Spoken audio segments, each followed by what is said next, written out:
All right, what is up, everybody? We are back with another edition of Everyday Hoops. Hope you guys are having a good one. Today, we're talking about a couple game threes of the second round. The Cavaliers win in Indiana, finally get their first win of the series, while Denver gets a close win over OKC. They go up 2-1. We're going to talk about both those games here in today's video. Thank you guys for the views on the videos and the shorts recently. I really appreciate it. If you do like the content around here, consider subscribing, liking, turn notifications, do all stuff like that. I really appreciate it. We upset a lot. We're on the road to 1,000 subscribers, getting closer and closer as days go on. So all support on channel, we very much appreciate it. I'll link to our Twitter and all that stuff down in the description below. And yeah, don't waste any more of your time. Let's get right into it. So we'll start the first game. Cavs, Pacers, game 3 in Indiana. A must win for Cleveland. They come out, take care of business. They win 126 to 104. Finally had a healthy game. Garland, Mobley, Hunter all came back. First time since I think probably game 2 against Miami, where they've had their full team and they came out and showed out from the jump. You know, they were just having a big game. The Pacers made it close a little bit at certain points, but ultimately the Cavs just ended up dominating. And Donovan Mitchell. I mean, Donovan Mitchell just, it kind of was another game where he put the team on his back. You know, obviously he had help from other people, but Donovan Mitchell in this game, 43, 9 and 5, 14 for 29, 10 14 for the free throw line. His aggressiveness and just his ability where I felt like anytime Cleveland just needed something to happen, give the ball to Donovan and he's gonna find a way. Whether it's a good shot he's gonna generate, it's a good pass again to the free throw line, he's gonna do something. You know, and that's really what Donovan has been. He's been super aggressive over the last few games. Since he figured that out in game 1, like halfway through when, in the third quarter, like since then, he's been just ultra aggressive in terms of getting to the rim. One, his 3-point shot wasn't really falling. He hit 5 today, so maybe that can unlock him later. But really, he just learned like no one on this team can guard me 1-on-1. So I'm just gonna go to the basket every time because I'm either gonna make the shot or I'm gonna get fouled. Sometimes both. So it's like I'm just gonna get to the free throw line and whatever happens, happens. Get to the rim, and he's really been doing that. And he's averaging about 41 points per game this series. He's just been incredible. And tonight it was really big. Defensive effort was great for the Cavaliers. They were very aggressive. Having their full team back was big. Having Darius Garland back, even though he didn't have an insane stat line, 10 points, 3 assists, he did have foul trouble. But it was just like just having his presence out there, just having another guy that can handle the ball. So Donovan Mitchell doesn't have to do everything. Have another guy in Darius Garland that can handle the ball, create for others, create for himself a little bit. Like just having that out there was huge. And then, yeah, Jared Allen with 19 and 12, Evan Mobley with 18, 13, 3 steals, 3 blocks, an amazing defense game for him. Max Strus with another amazing game as well, 27 and 7, 4 for 8 from 3. He was awesome again in tonight's game, hitting threes, being a ball handler, getting in the defensive end. Just a big game for him. Even on the bench, didn't really provide anything for Cleveland. That starting 5 was huge. I mean, they shot, 14 threes, hit more than Indiana. Got to the free throw line a couple more times than Indiana. Dominated the boards, 56 to 37 offensive rebounds, 18 offensive rebounds in this game. Donovan Mitchell had 5 offensive rebounds. Evan Mobley had 5. Jared Allen with 4. The offensive rebounds in this game were absolutely huge. Yeah, just big for Cleveland. Able to get a win. Fully healthy. Be able to come out, do what they got to do. And yeah, I mean, obviously that's a huge win. Having their full team healthy now is big. And be able to win kind of the trenches battle in terms of rebounds and getting out in transition and getting to the free throw line. Those little battles right there are going to add up. For Indiana, just a really bad night for them. I mean, he shot 9 for 30 from 3.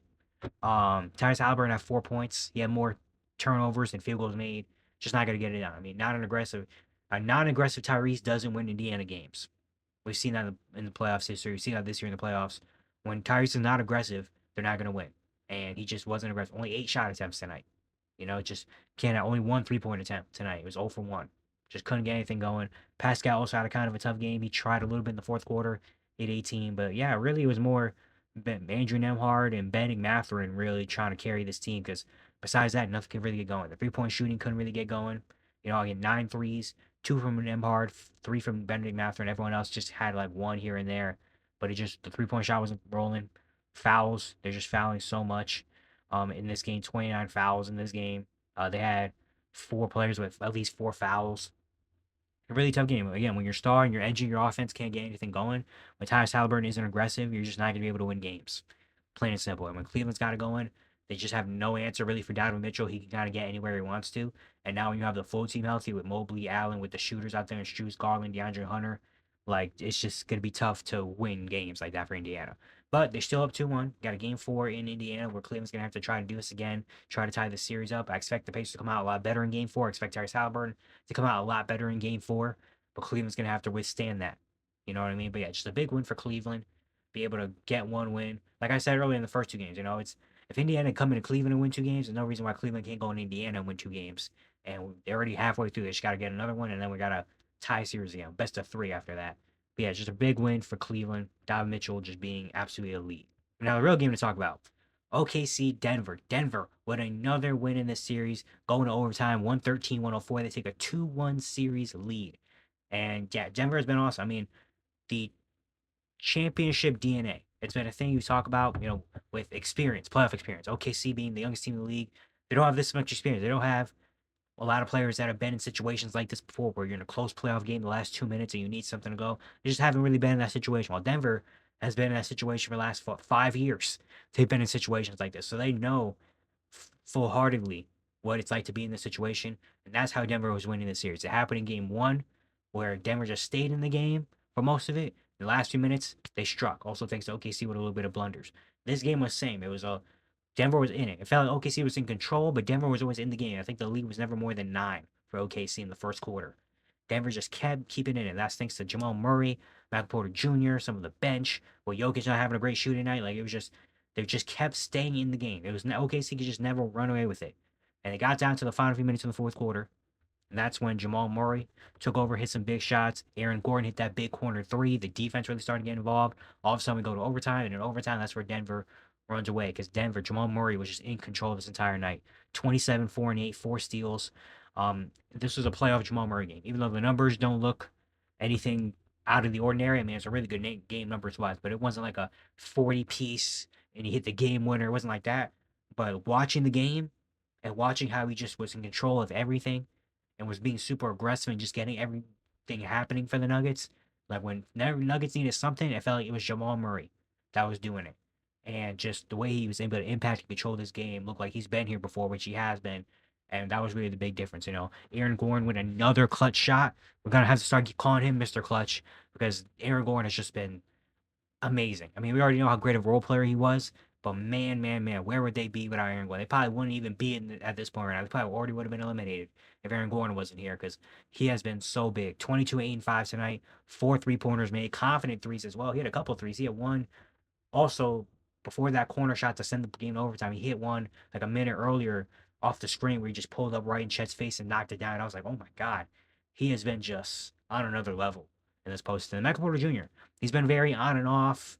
Some games you get him, some games you don't. This game, you got him. And 21 and 8, 5 threes made. He was big in this game as well, bringing a lot of energy, hustle, winning plays, doing all that great stuff. And yeah, Russell Westbrook with another solid game off the bench as well, with 8 points and 4 assists. And then Jokic, I mean, he had a 8 for 25, 0 for 10 from 3. Just not a great shooting night from Jokic. He had 8 turnovers.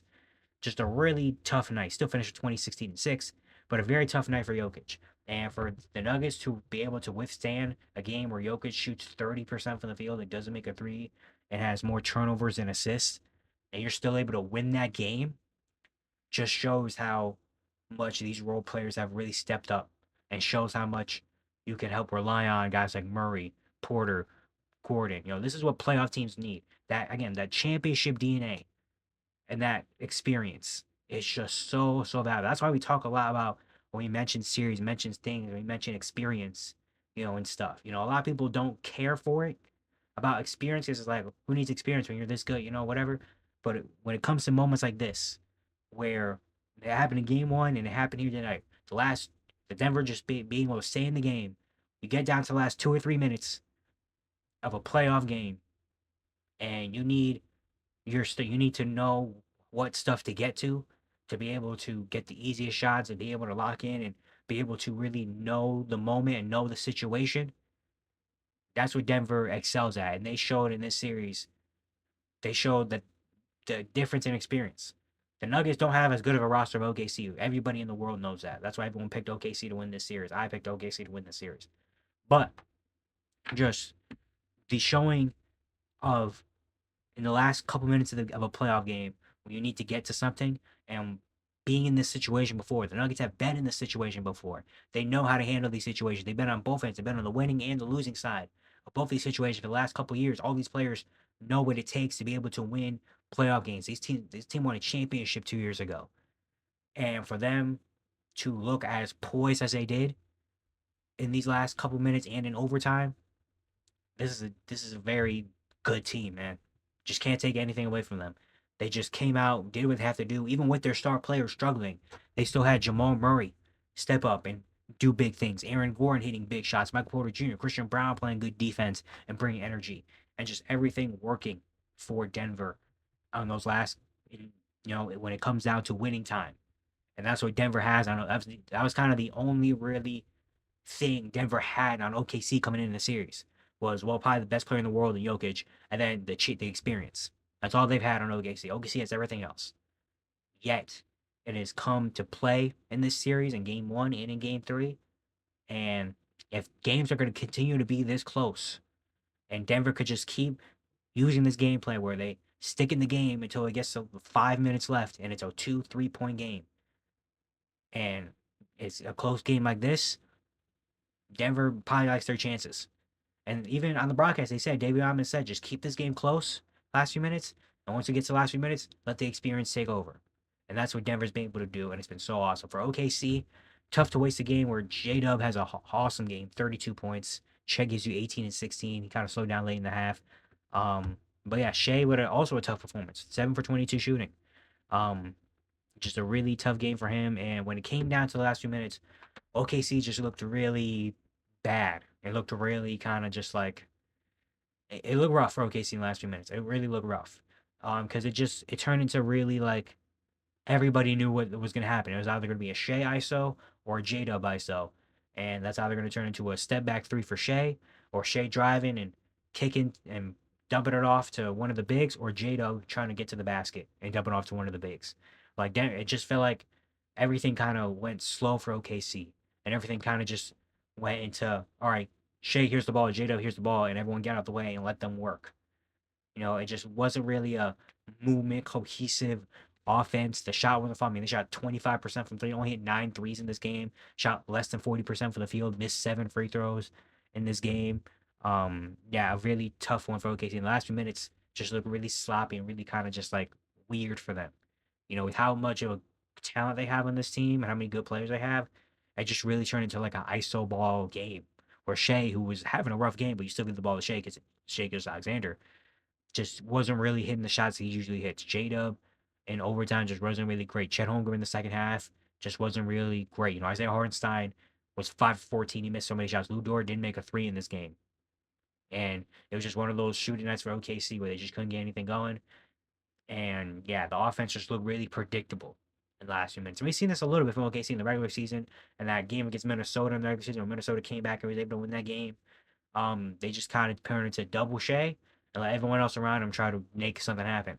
And we've seen sometimes that doesn't really work. And in this game, it was kind of like double Shea, double J Dub, and let everybody else work. And it kind of worked in Denver's favor. And so, yeah, OKC is going to really have to I mean, the only way to really learn how to handle the situations and being in these situations. Like experience and actually going through it is the best way to learn. And OKC's just learning right now, like, man, we got to find a way to really tighten up and find a way to really get things going when it comes down to these late game situations. Because that's 2 times now in this series where we lost. We're down 2-1 because in those 2 games, we had a lead and we just weren't able in the last few minutes to close it out and be able to consistently get something going where we could put them to bed. The only game we won was when we won by 40, and we would just step down their necks from, the first minute. And we know in this series that's just not something that's going to be able to happen often, especially you get to these point in the playoffs where you're facing good teams every single night, and especially a team like Denver, who again has been through the ringer, has been through this several times before, more than they can even count before. So it's going to be very tough to just try to catch them lacking and win by 30 every single night. So OKC is really going to have to try to figure out a plan. And well, some of their players just need to be better flat out in the clutch, and find a way to be able to win games like this. Because if it comes down to a gritty, kind of tough, in the trenches type of game, that's what Denver kind of wants. Denver knows they don't have the offensive firepower to keep up OKC. They don't have the high offensive firepower to do that. You don't have the shooting or the firepower to do that. So we get to a close, tight game where every little possession matters. That's where Denver is really going to thrive at because they've been playing like this forever. So yeah, Denver just super impressive how they've been able to control the close minutes of this series. And yeah, man, this series is very, very enticing and interesting, and I can't wait to see how OKC, responds in Game 4, because I assume that response is going to happen, and we're going to get a back and forth, back and forth, back and forth. But yeah, man, credit to Denver. That was just that was a championship type win. That was a team. That was a win. You can tell this team has won a championship. This team has been through a lot of experience before. That's a type of win that you look and be like, yeah, like this is a really good team we got going. But yeah, it's gonna be today. I hope you guys enjoyed. Once again, if you enjoyed the content around here, consider subscribing, liking, turn notifications, do all stuff like that. I really appreciate it. It really helps out a lot. Once again, we're on the road to 1,000 subscribers, so I'll support on our channel. Be very much appreciated. And yeah, I'll see you guys tomorrow.